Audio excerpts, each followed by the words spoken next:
doesn't even need to be your mat. Your breath can become your refuge. But this requires a shed load of practice. Yeah. This is not someone who's, this is yoga without any of the bells or the incense or the candles. This is the fact that you really can practice yoga on the London Underground.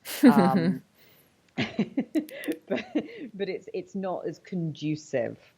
So one of my friends was saying, actually, one thing that we've kind of done is we've jumped to teaching online, but without actually discussing that, without discussing how you make your space conducive. Now, I know that you have an epic Lakshmi statue because I saw it in a photograph and I was like, holy heck, that is an epic Lakshmi. And that I have, other fantastic imagery in my house. And these things, for me, make the space conducive to practice. Yeah.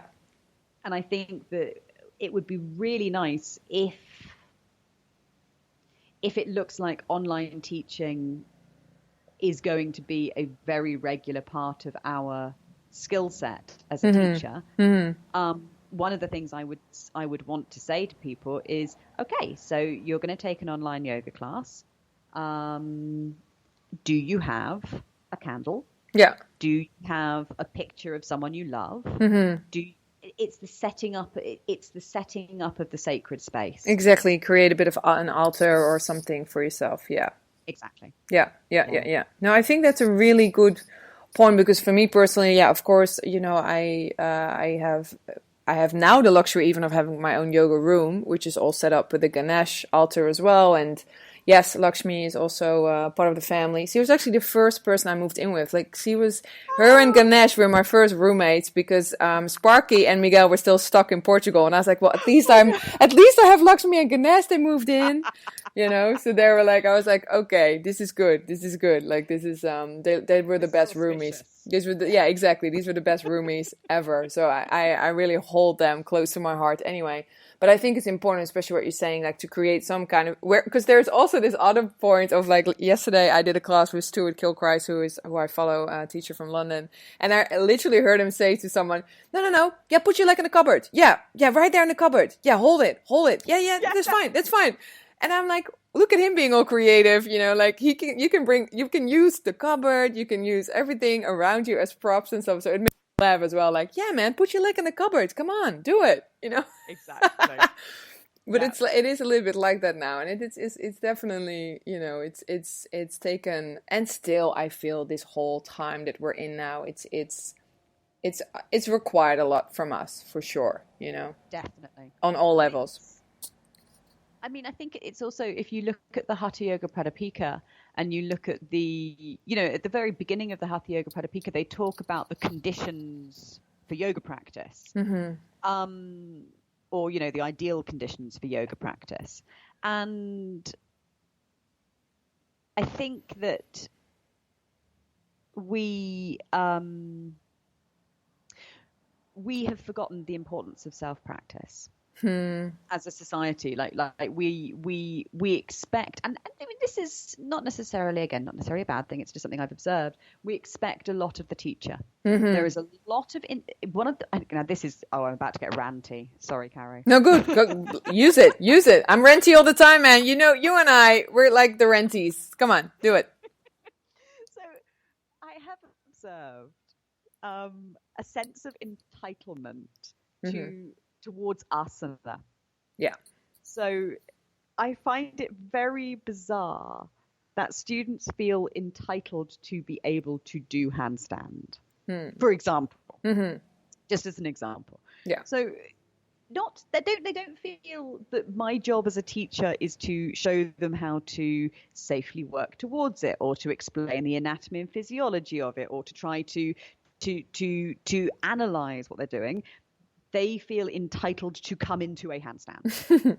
And if they cannot come into a handstand, then this has a whole, I mean, again, it could be any asana. This has a whole wealth of neuroses attached to it. One may be maybe you aim it at the teacher. Now, if she's not a very good teacher, I couldn't do handstand. Or maybe you aim it yourself. I'm not a very good person. I couldn't do handstand. Mm-hmm. But this sense of being entitled to do whatever it is we want to do Mm-hmm. has led us to a place where when we can't do it, Mm-hmm. it's not making, it's not joined up thinking. Mm-hmm. Mm-hmm. No. It's leading to a whole host of interesting questions that could these are good questions to ask. Mm-hmm. Why can't I do a handstand? Why do I want to be able to do a handstand? Yeah. But in my opinion, our job as practitioners who share is to create an environment where students can safely ask these questions Mm-hmm. and be skilled enough to help them feel safe with the answers. Yeah, that's a good question. That's a good thing. It's a good remark you're making. Yeah.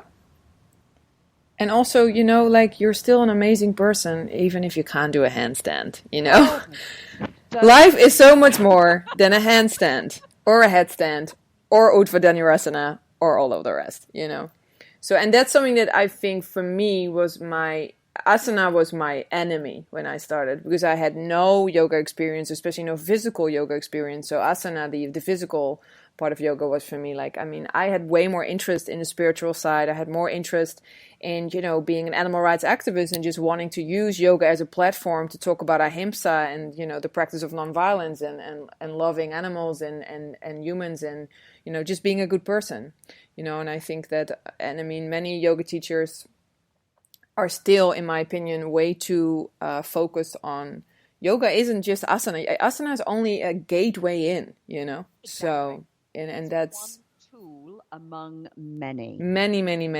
And I think we shouldn't be caught up or too caught up in any of these. We need to understand that it is integrated. Exactly. And so that for me is definitely a very important.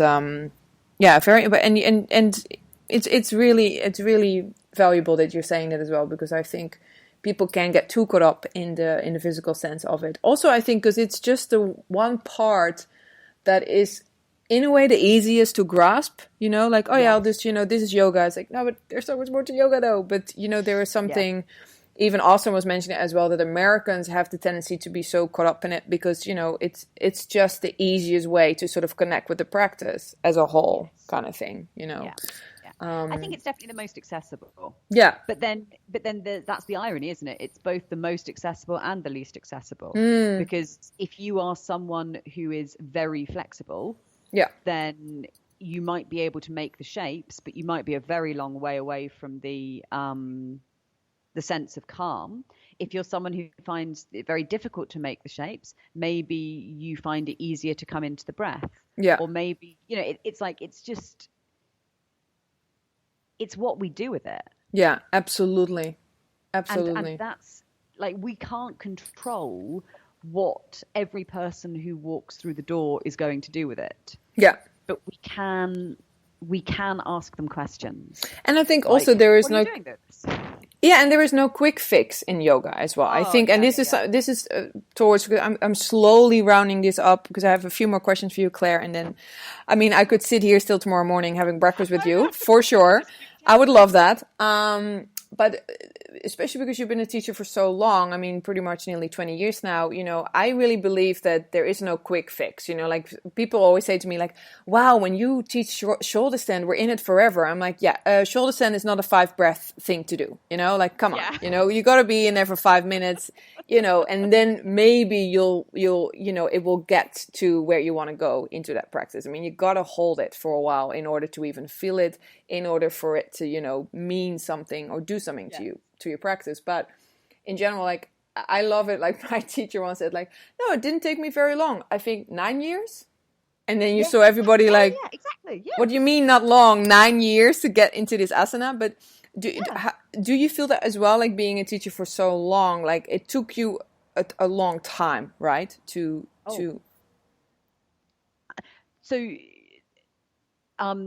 Recently all of my books arrived from England. So when I moved here 2.5 years ago, and I brought with me those things that I considered to be essential. So about half my books. And then I realized that, it turns out I'm probably going to stay here for quite a lot longer. So I asked if my other books could be sent. So I received, what was it? Oh, it's great. It's like 62 kilograms of books. So more than my body weight in books, which is such an awesome thing. Yeah, I'm all for the books as well. I feel you. And it took me 21 years to get this collection of books. And it was such a joy when they arrived and I was able to look through them. And I was like, 21 years. That's just an amazing amount of time to have dedicated to this practice. And then I realized that it's not the practice I've dedicated it to. It's my happiness. It's my life. It's my my well-being. Yeah. And isn't that the purpose of life? to dedicate our lives towards giving ourselves meaning. And most importantly, then being able to use that meaning to make other people happy, or to at least introduce the idea of happiness to others. Yeah, that's really beautiful. So, yes, it's taken me more years, and it will take me even more years and forever. And there are still shapes that I cannot make. There are still shapes that my body resists making. And there are other shapes that when I started practicing, my body told me it would never make and now makes with great ease.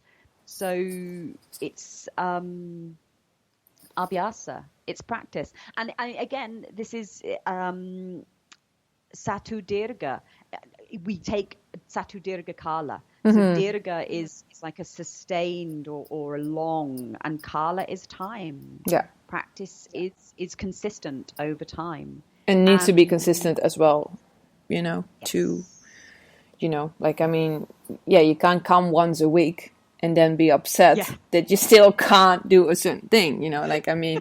People always laugh at me I do this 6 times a week. I usually give myself one, it's God's day, no yoga day today, a week, or just chocolate day, any sort of, something that isn't, yoga. But of course it's constant practice. And would you also say as a teacher, because you've been teaching for so long, I felt very much, and I feel like I'm quite a natural teacher because I just want to teach no matter what it is. I also taught theater before, I taught boxing before, I teach, of course, cooking. So I love teaching. I love sharing that knowledge. And like you, I have that burning desire to do that. And also for the good. I feel that, we're doing such a great job in making the world a better place through yoga, through food, through our activism. There's that. But did it take you a long time to find your voice as a teacher? That's something that I feel can take time, right? Yes and no. So I would say I found 80% of my voice as a teacher quite quickly, because I was very lucky in that even when I started at the very young age of 21, I had very good teachers. So but they were never dogmatic. So I was always encouraged to share from a place of authenticity. So that meant I never had any fear of my own voice. But, and this is a big but, two things happened. I was going to say relatively recently, but actually it wasn't relatively recently. It was about 6 years ago. Well, we just said about, time. It's still recently. Yeah. True. I went to, so within Jivamukti, obviously, the sense of lineage is important. And touching base and connecting with the people who founded the method, for me, was a very profound experience. Obviously, I met them at my teacher training, but to go to their home in Woodstock in upstate New York and to sit at their feet and listen whilst they talked for 3 hours with no agenda. And that's the really nice thing, actually, when you get the opportunity to sit with a teacher